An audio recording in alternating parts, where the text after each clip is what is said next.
Delta corp का भी share भी आज फोकस में रहेगा, क्योंकि खबर आई है कि हाईकोर्ट ने आदेश दिया है कि जो अथॉरिटीज हैं वो अपनी तरफ से कोई final order show cause notice पर ना जारी करें जब तक कि हाईकोर्ट से परमिशन नहीं मिल जाती उस चीज को लेकर।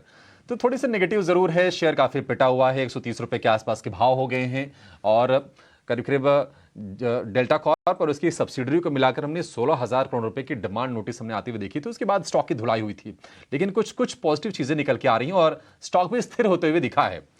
जतिन, डेल्टा कॉर्प आपकी तरफ से आज इस पर क्या सलाह होगी शेयर को लेकर, क्योंकि थोड़ी सी हमने रिकवरी आज देखेंगे खबर के दम पर। देखिए, डेल्टा कॉप की अगर जो मैं टेक्निकली ट्रेंड की अगर जो मैं बात करूँ तो डेफिनेटली नेगेटिव ट्रेंड है।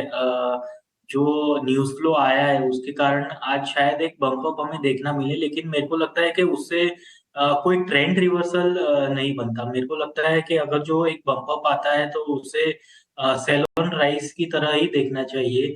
मेरे को लगता है कि ट्रेंड बहुत ही स्ट्रांगली नेगेटिव है इसमें। मेरे को लगता है कि शॉर्ट टू मीडियम टर्म में 114 तक ये स्लिप हो सकता है। तो अगर जो बाउंस आता है तो उसे सेल के तौर पे या तो सेल ऑन राइज के तौर पे यूज करना चाहिए। एक टेक्निकल व्यू तो मिल गया है, लेकिन मेरे को डेल्टा पे खबर पे पार्थिव शाह का भी टेक लेना है। पार्थिव इनफैक्ट हमारे साथ जुड़ भी चुके हैं। पार्थिव, पहले तो बहुत शुक्रिया, थैंक यू वेरी मच, आज आपने टाइम निकाला। दो हिस्सों में खबर देखना सर। पहले एक बार इस पर खबर आई फिर वो थोड़ा ठीक होने लगा, फिर लगा इसकी सब्सिडरी पे खबर आ गई जीएसटी की, फिर ये शेयर टूटा। अभी अच्छी चीज़ ये हुई है कि कोर्ट ने ये कह दिया है कि भैया हमसे बिना पूछे आप नोटिस नहीं दोगे जीएसटी का, अब अपने आप से उनको नोटिस दे देते हो जीएसटी का, वो शेयर टूट जाता है अगले दिन। तो अब हमसे पहले पूछो तो सही, आपको नोटिस देना भी नहीं देना चाहिए। 12,000 करोड़ रुपए का नोटिस दे दिया और कोर्ट ने इनको वैसे भी रिलीफ दी है और एक दिन पहले इसने शो भी कर दिया। एक बार आप इंट्राडे चार्ट दिखाओ जीएसटी इसका डेल्टा कॉप वालों का, तो वो क्या हरे निशान में था, इंस्पाइट ऑफ दिस कि बाजार टूट रहा था।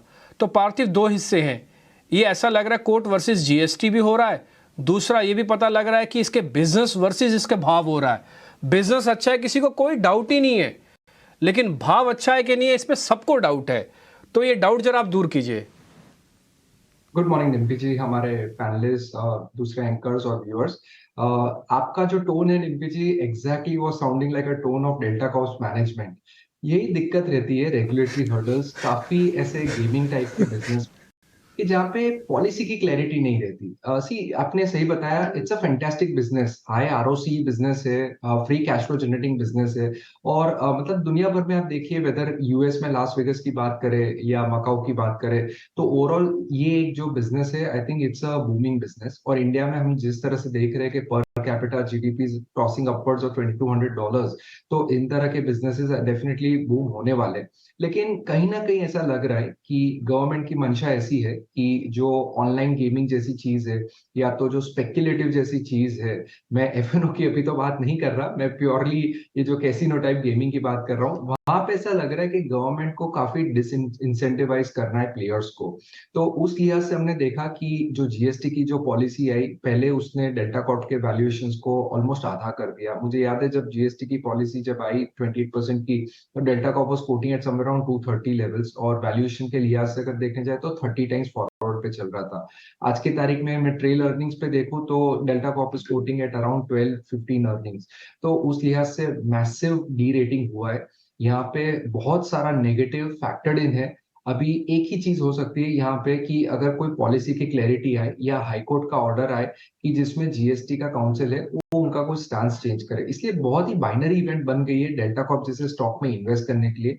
रिटेल इन्वेस्टर्स को तो डेफिनेटली दूर रहना चाहिए। काफी जो फंड हाउसेज है जो इसमें इन्वेस्टेड थे, उन्होंने काफी एग्जिट लिए बिकॉज ऑफ पॉलिसी अनसर्टनिटी। तो आई थिंक रिटेल इन्वेस्टर्स के लिए तो जहां जो स्टॉक्स में या जो सेक्टर्स में पॉलिसी की अनसर्टनिटी रहती है, वहां पे हमारी तो यही सलाह रहेगी, दूर रहना चाहिए।